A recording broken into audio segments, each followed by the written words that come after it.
to continue the series of fitness business models that I like and don't like, today I'm going to talk about women-only gyms. This is a really interesting business model because you'd think on paper that it works really well, and it actually doesn't. They tend to fall really flat. They tend to fall short of their revenue goals and of other gyms in the area. And people think that, women want their own space to work out so they don't feel judged and there's no creepy guys looking at them. They don't really go to women's gyms typically.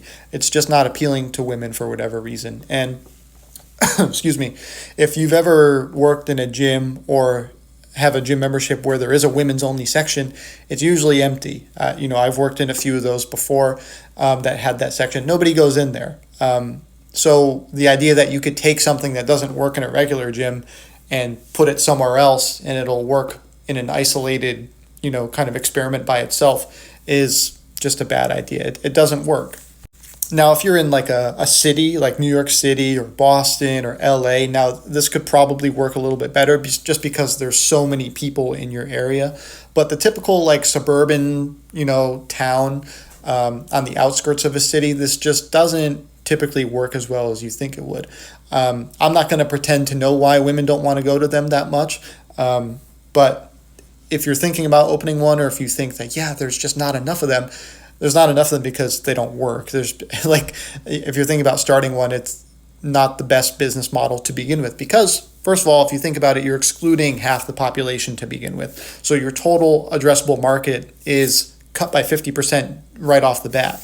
What tends to happen is if the demographic that goes there tends to be the demographic that stays there. So if right off the bat you get women that are like between 25 and 35, you're not going to get older women to go there typically. They usually see a very isolated demographic of women that go to these gyms. It's not like a widespread teenage girls and women in their 60s all go to the same thing.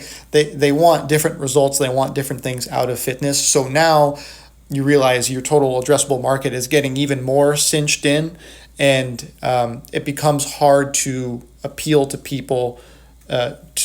Becomes harder to appeal to women of a certain demographic when there's just so many other gyms in the area that they could go to anyway.